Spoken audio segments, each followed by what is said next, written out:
Hello, welcome to this episode of the Financial Incline. I'm your host, John Bovard. Today, I'm thrilled to be joined by Keith Lawrence. Keith is a certified retirement coach and author of Your Retirement Quest, 10 Secrets for Creating and Living a Fulfilling Retirement. Keith spent over 31 years at Procter & Gamble, and one of his roles was as the Director of Human Resources. Keith saw firsthand some of the struggles that retirees from Procter & Gamble were dealing with. This led him on a journey to become a certified retirement coach and author of the book, Your Retirement Quest. So during our discussion, Keith and I discussed some of the challenges and statistics around retirees. We also discussed some of the issues that they're having around depression, suicide, and divorce rates. Keith talks about 5 myths that are wrapped up in retirement. We also discussed some of the 10 keys to having a fulfilling retirement and how you can go about obtaining those. Also, during our conversation, we discussed the benefits of planning ahead of time and making sure that you have something to retire to, not just something to retire from. So for those of you that are in retirement, or maybe you're planning towards your retirement, make sure you check out my conversation with Keith Lawrence. Good morning, Keith. How are you doing? Great, John. Pleasure to be here. Thanks for the opportunity. Yes. Thank you for joining me. And for those that are watching the video or listening in, will you just give a very quick introduction and background about yourself? Yeah, John, I've been in business for about roughly 50 years. I spent 32 of those years at the Procter & Gamble company as an executive across many different dimensions of the company. And the last 15 years or so, I have been pursuing a number of opportunities, attending boards, teaching in local high schools, volunteering, but importantly, helping coach businesses on helping them achieve their full potential, but importantly, helping individuals facing this transition to retirement and coaching them to live the very best life they can possibly enjoy. Yes, well, that's fantastic, and that's one of the reasons how I discovered you was I was actually recommended your book by a client of mine. So your Retirement Quest, which I keep handy when I'm having a lot of these conversations. So as far as the Retirement Quest goes, what prompted you to writing the book? Well, it was interesting background. Again, we're going back here 20 years plus. As being in P&G, I was in human resources. There was a lot of restructuring going on, a lot of separation packages. People would be coming to me and other members of the HR function saying, "Hey, when can I get a separation package and get out of here?" And it was surprising how many of them within 6 months, they would be wandering the hallways, sitting in the cafeteria, sitting and chatting with fellow people. And I'd be going like, "Bob, why are you back?" And the two consistent themes I heard, John, was I'm bored by 10 o'clock in the morning, or my spouse kicked me out of the house. And I'm like, is this what retirement's really like? So my fellow P&G friend, Al Spector, and I, co-author also, ended up studying this whole topic of retirement, frankly, just in the spirit of learning. So we didn't become one of those folks that wanted their job back. Yep. Well, great. So obviously the book is a great resource. And so now once you've kind of done that deep dive and started to study different trends and different statistics around retirement, what are some of the things that have continuously popped up for you during these conversations?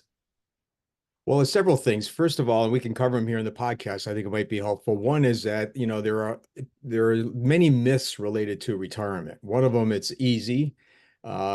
Retirement is phenomenal, particularly if you plan for it, which is going to be a theme that we talk about today, but it is not easy. Alan and I make the case it's the biggest transition you'll ever face in your life. Most people go into it very unprepared, and as a result of that, face a number of challenges, which we'll talk in a minute. So the first myth is it's easy. Secondly is I'll figure it out later. So again, they do very little pre-planning, and they basically get into it and they find out it's like, oh my gosh, this is bigger than I thought it would be. So they don't do any planning ahead of time. Another myth is they're going to figure it out all by themselves. So they don't consult their family members, their spouse, their children, and that ends up creating issues. Another myth is they think it's all about the money. And as you well know, given the business that Yep. you're in, John, Right. money is important, but I'm going to make a supposition based on many of the people we work with, where they said they're going to run out of meaning before they run out of money. So there's a lot of myths that our culture and our society has created around retirement. And as a result of that, frankly, most people are not prepared either financially or holistically from a life planning standpoint. And that leads to several of the challenges. And again, these statistics I'll briefly share surprised Alan and I, but it continue to be reinforced every day as we work and coach with many individuals. Mhm. 50% of the people aren't very happy in their first year of retirement. It's the fastest growing divorce rate in our country, sadly. Many people, because they're not aligned on what they want to do at this point in time in their lives, go separate ways. Many men in particular find this stage of life, particularly as they get older, challenging. And as a result of that, it's the highest suicide rate in our country. So again, retirement can be phenomenal. We have countless examples of that. But because of these myths, and because of lack of preparation, there are a lot of challenges that some people face. And then sadly, they don't enjoy the remaining years of their life to the full potential that they could. Yes, yes. Well, thank you for touching on those topics, and yeah, would love to dive into those as well as we progress in our conversation. So, how are you working with retirees? Well, we do a lot of different things. One is we partner with a lot of financial firms in particular, but also universities, companies, people that have folks that are thinking about retirement, and we run seminars with them to help educate them on many of the things that we're going to be talking about today, the myths, challenges. We importantly also cover what's called the 10 keys to having a fulfilling retirement. We can touch on some of those if you'd like today, but it gives people a chance to assess, where do they stand against these 10 keys? Probably some areas they're doing really well, others that they're not. But fundamentally, what we're trying to do is one, build knowledge and awareness that again, retirement is great, but you need to plan holistically for it. Importantly, give them a sense of where they stand and then identify a few areas that they can go work on to be able to be prepared to have greater clarity on what they're retiring to versus what they're retiring from. What really worries me is why, ask people, well, what are you going to retire to? And well, we're going to play golf every day. Well, Right. within about 6 months, playing golf every day gets pretty boring. And then that's when they want their job back or their spouse kicks them out of the house or whatever. Um, Yes. so we're trying to build a knowledge and awareness, but also through personal introspection and assessment, give them a couple of things that they can go work on to better position themselves. Yeah, well, that's great. And when you are working with, retirees or pre-retirees, when do you typically start to engage with them? Is this somebody that's already in retirement, or maybe somebody that's kind of in that retirement red zone, someone leading up to retirement? Yeah, great question, John. There's typically 2 points in time. One is about any time is a good time, by the way. All right. Yeah. But the ideal sweet spot is, 3 to 5 years ahead of retirement. This is where people are starting to think about it. Maybe they've engaged a financial planner like yourself. Hopefully they have. Yeah. I continue to be shocked on how few people actually do. But if they've engaged a financial planner, that's when, again, it's a great time to start thinking about not just the finances, but all these other aspects of having a fulfilling retirement.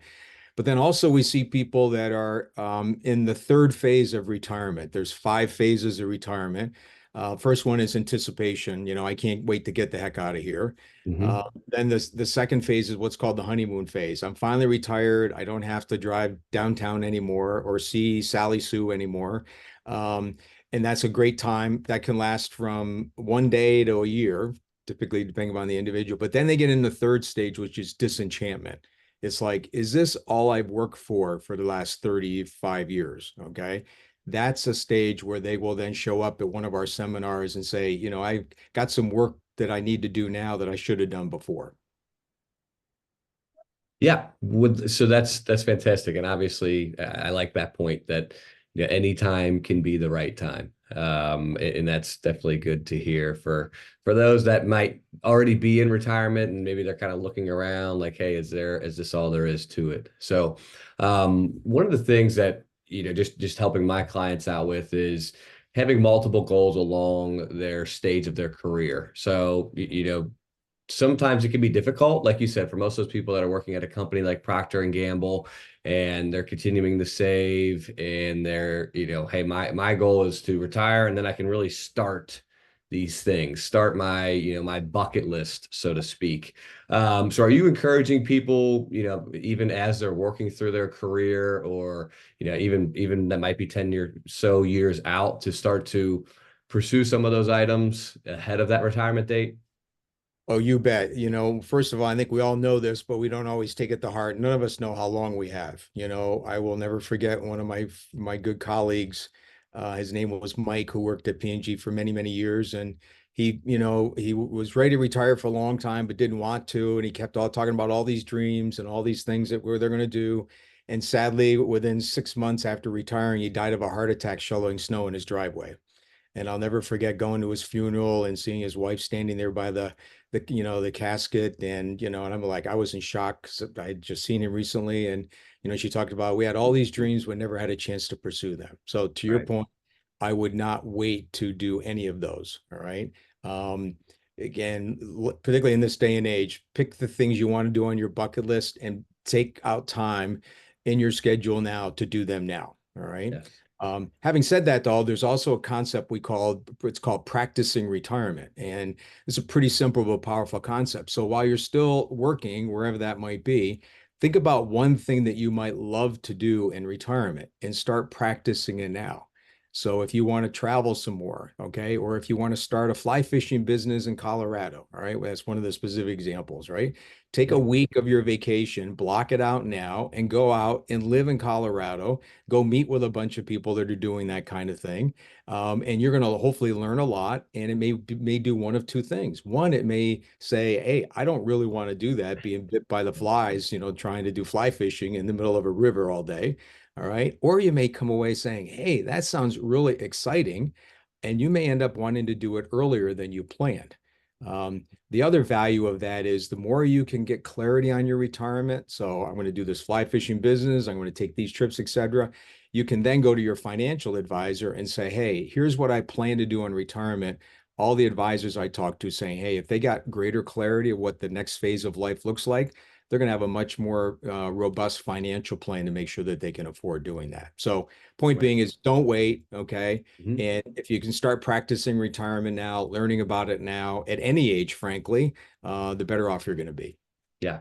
Yeah, great advice there. And definitely, I can relate to that with certain clients. It's, hey, why don't you go try these things, see how much you enjoy them first, before, planning on spending a great deal of time in retirement doing them.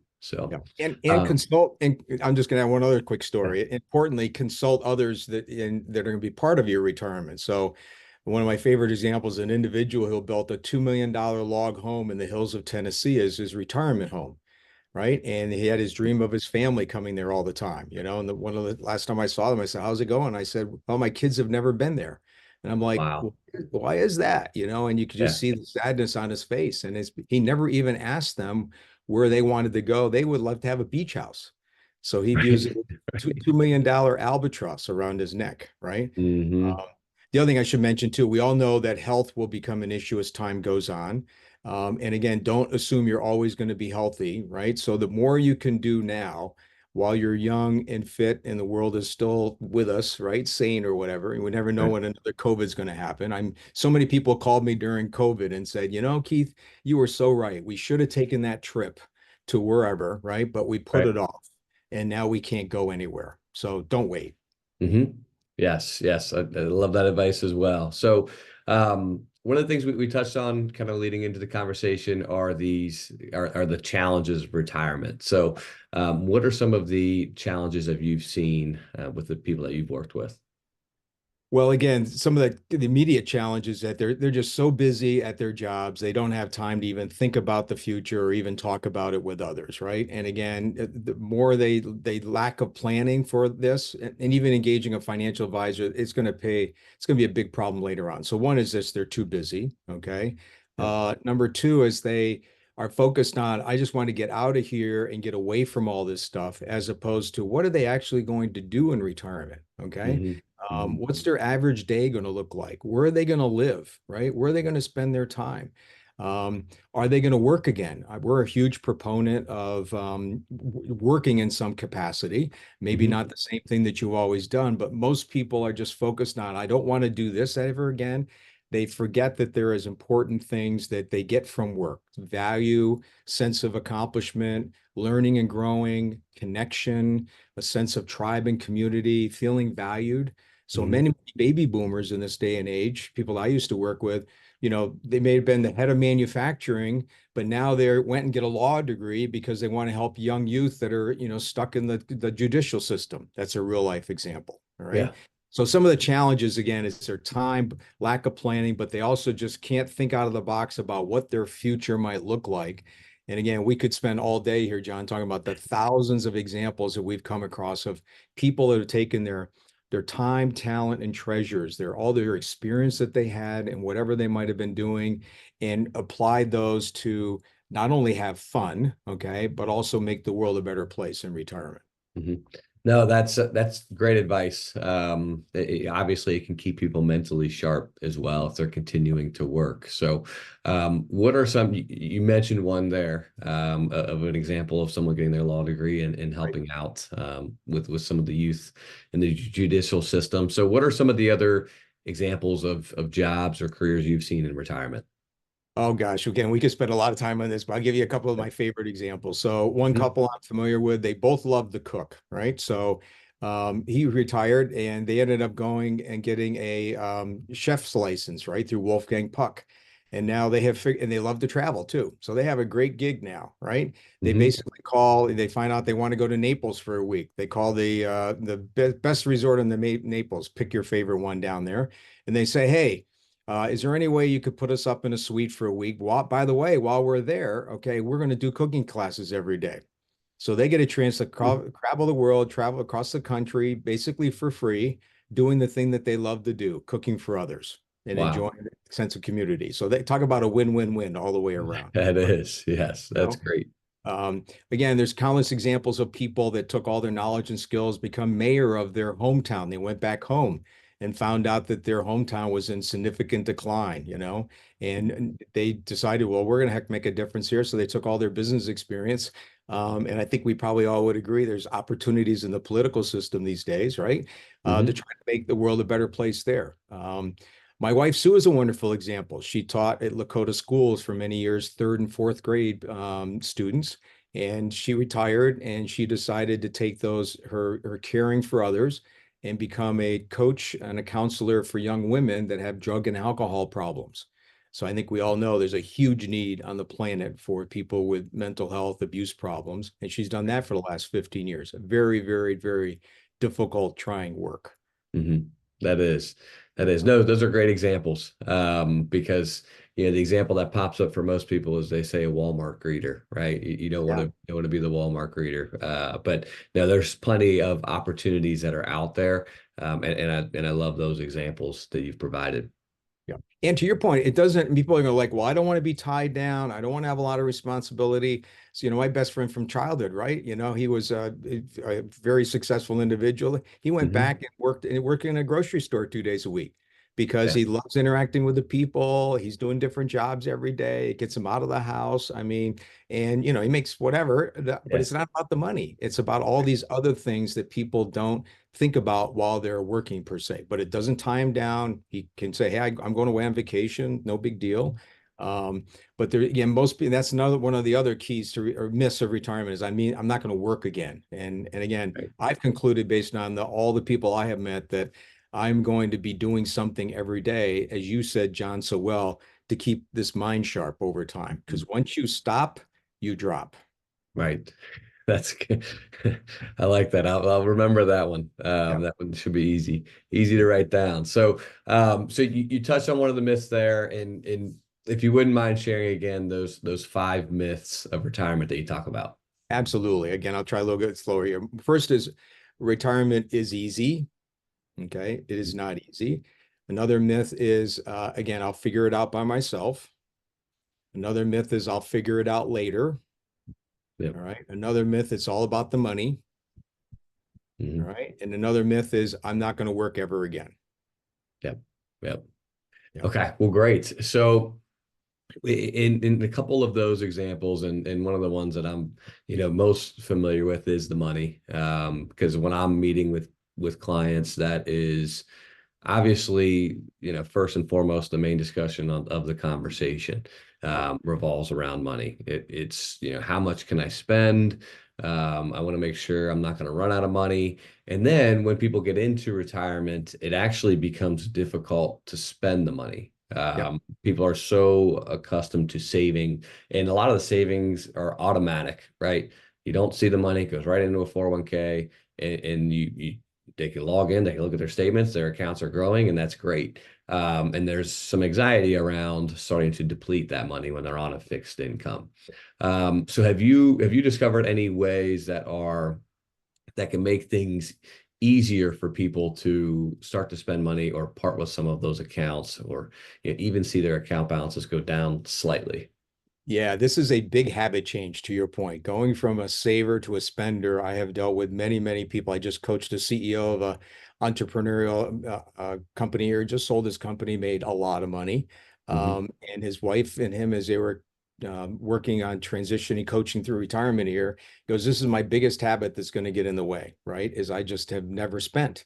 Yeah. So specifically they're going to do there, other than having all the financial plans and Monte Carlo analysis and budget and all that other Right. stuff, right? Is he goes, I just got to practice the new habit. So they were going on a 2 week vacation to Italy. And so they ended up contracting with all of the people that were going to be going with them, his spouse, his children. And basically it's like, we're going to spend whatever we spend to have an incredible trip of our life. And he goes, I've never done this before. Right. So what they Right. set up was just an accountability system around him, and he had a wonderful time, right? He goes like, I've Mhm. never had so much fun in the past because he didn't worry about the money, but he couldn't have done it by himself. So I think the Right. easiest thing to do is have some people around you that, love you, understand what you're trying to do, and help in a caring way, support you, and let's go spend some money that we may not have spent in the past. Right. Right.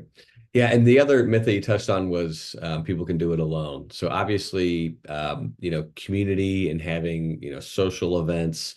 What are some good ways where, retirees can, if they don't already have kind of that built-in friend group, social group, have there been ways that you've seen people that can meet, retirees that can meet new people, meet friends, things like that? What are some ways where they can develop that social circle? Yeah, John, I'm really glad you brought this up. One of the things we haven't gotten into is that, again, I mentioned there's the myths to retirement, the challenges, but then there's the 10 keys to having a fulfilling retirement. One Yeah. of them we call is connectedness, which is exactly what you brought up, right? Mhm. And again, the people that are thriving in retirement have what we call 2 o'clock in the morning friends. These are people that you can call. Be interested for you to just mentally think about these for a second. Who are Right. people you could call at 2 o'clock in the morning, no questions asked, and say, "Hey, I need you here," and they'd be there, right? Yeah. Fortunately, according to the Gallup organization, the current average in our country is 1.5. Okay, Hmm. it used to be 3. To have a fulfilling life/retirement, all the data would say is 7. All right. In fact, the longest standing study ever done on happiness comes out of Harvard, where they tracked individuals for 80 plus years. And those at the age of 50 that had the most closest friends were the happiest in their 80s. Yeah.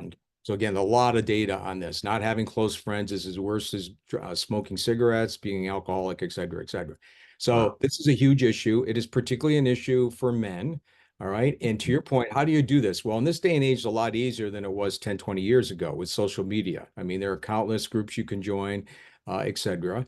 For what I have found in particular, and I encourage a lot of men who typically don't have these close friends, is men bond through doing common activities. So if you love driving Corvettes, or if you love collecting GI Joes or build model range surveying, there is a group Yeah. here anywhere. Go find that group, that tribe, get to know those folks. That's where you will start building these bonds and being able to create more close 2 o'clock in the morning friends. Reconnect with old friends, dust off the old Rolodex, right? And I know people that go back into high school and college and kind of rekindle friendships, right? Yeah. Obviously, your faith-based church is another wonderful opportunity to do that. Yes. Um, Yes. so there's a lot of ways to do that in this day and age, which most people, sadly, because they've been so busy with either family or work, they haven't invested in those friendships. Hmm. And it takes some time, but it is more than worth the effort. Right, right. Sounds like it. Another big one I've seen recently is pickleball, right? I mean, there's Oh, the big trend with pickleball, which can, yeah, not only develop friends, but can keep you, a good form of exercise as well on top of yeah, that. So, absolutely. Well, I've also had some people they'll lose friends because people get over competitive in pickleball, right? So it can go one of two ways. But yes, yeah. pickleball, there's a reason why it's the fastest growing sport in the country. Yes. Yeah, yeah, I believe it. So, well, great. And you touched on, a couple of the keys for retirement, and I'd love to dive into those just after this quick question on what about people that just won't retire? So, maybe it's somebody that they just keep going into the office. They keep pushing it off. They should clearly be retired and they're not. What kind of struggles or what kind of advice do you give to those people? Well, those people exist. I see them as I work in the companies that we work in, right? And again, roughly 25% of the people will work till they die, right? Now, part of that might be they love what they do and they're good at it, right? But many Yeah. people, to your point, John, are just there at the office showing up because they're scared. They're not sure what they want to do in the future, or they sadly don't have a tribe to hang around with.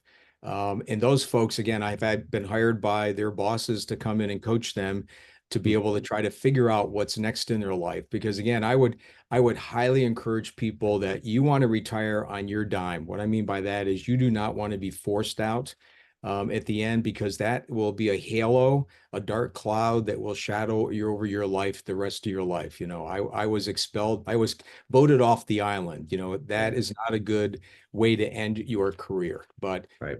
so sadly, there are people that do that. But again, my experience is that, with the right help and support, particularly from their manager, their company, their family, and if they're willing to spend the time, they can figure out what they want to do and hopefully transition at that point. Hmm. Yeah, that's great advice because there definitely are people that I've seen that are putting it off or they there's almost there's a worry, there's an anxiety, there's like you mentioned, I don't know if my spouse will let me home all day, those types of things. So they continue to work and continue to work, and then unfortunately health events come up, and then they might be forced to retire, like you mentioned. So. Yeah. So that may have triggered a question among some of your listeners' minds about, well, when is the right time to retire? Yeah, yeah, that is a great question. I mean, that's something that is different for everyone, right? I mean, I think people, what you see on average, I think the average age is around 63. A Mhm. lot of people will wait till 65, and that's Mhm. purely because of Medicare, right? I mean, your health expenses, if something comes up, that can really start to drain down your savings. And that definitely keeps a lot of people working until the age of 65. I think a healthy married couple that are still can still be active. Mhm. 65 can be a great age for them because it still gives them enough time to explore and do the things that they want to do. Um, Honestly, what I try to do with my clients is to retire from their main job Mhm. almost as quickly as they can, just because I've seen people that are in their 80s and things change. You have your go-go years, your slow-go years, and your Mhm. no-go years. And once you hit those no-go years, it gets kind of scary, where your life is, waking up and maybe going to lunch or playing cards and then going back to bed. So I tell people that, we plan to, okay, here's where you told me you want to retire. Let's see where what the numbers say and financially exactly what age you'll be able to retire. And I definitely show all of those people those different scenarios of when they could afford to retire and how early that could be. And that's oftentimes pretty eye-opening for them. Yeah. Well, I agree with everything you said, John. Again, I think everybody has a different retirement date or scenario, but there are four simple questions that we share with clients to help them decide when's the right time to retire. And they're very simple yeses and nos. All right. Mhm. So the first question is, do I have enough? So that would help of you and others, right? Figuring out, can I afford Yep. to? Very important question. Number two, though, have I had enough? I mean, if they're still enjoying your job and loving what you're doing and good at it, and the company values you, the answer to that may be no. But many people later on in life, it's, yeah, I'm done with this. Okay. Mhm. Those are two questions. They're not the two most important questions, though. The third question is, do I have enough to do for the next 20, 30 years of my life? A portfolio of things that are going to keep me busy, active, engaged, etc. Most people can't answer that question. And then the fourth question is, do I have someone at home that wants me around more often? So typically, and again, we laugh at that, but that is Right. such an important item that people underestimate, right? Mhm. But when you get to answering four yeses on all those four, you're probably pretty close to retirement. Yes, those are great. Yeah, those can give you a great barometer on when would be a good time and if you're ready, Yeah. for sure. So, you mentioned the 10 keys, and the 10 keys are in the book, obviously, and I encourage many people to, if you haven't, read the book and you're approaching retirement, it's definitely a good thing to look at. So, if you wouldn't mind touching on just a couple of additional of the 10 keys, that you've seen or that are good to know. Yeah, I will do that. And again, you mentioned the book. Alan and I continue to this day be surprised. This thing has now been out 14 years, and it's been an Amazon 1% bestseller ever since. And so, with the Wow. fact that there's 37 million books on Amazon, we're pretty proud of that. So, I think Yes. there's a few good nuggets in it. But Yeah. so, to your point, there are 10 keys to having a fulfilling retirement. We don't have time to get into all 10, but I'll just highlight a couple others that we haven't talked about today. So, we've already talked about the importance of having a financial plan, and importantly, a financial advisor that's very capable, that you trust, and like yourself, John, that's aware of it's more than just the money to having a fulfilling retirement. All right. So financial security is one, connectedness is another, which we talked about. Another one, though, that we should mention here is clarity of purpose. So when I ask people again about what's your purpose in life, then many people talk about the role that they've been in. So I was a GE executive, or I was a teacher, or I was a mother, I was a father. Those are all important, right? But that's not your true purpose in life, right? And when those roles go away, your job goes away, or the kids go to college or whatever, people get lost. So it's great to have at this stage of life clarity of purpose. It provides your North Star. So it's like, hey, what do I want to do with the remaining years of my life? And there's a lot of different tools, a lot of different methodologies to develop purpose. I'm going to just share for your audience here the one simple one that I have found to be the best. Simple question, not easy to answer, but the question I'll ask people to think about, it's they're 85, 90 years old someday. Or in your case, John, right? One of your grandkids or nieces and nephews comes up in your lap, and they Yeah. look at your face and they go, in my case, they call me Nampa. Nampa, what was your life all about? And how would you answer that question in a sentence they would understand? That is your purpose, I right? love that.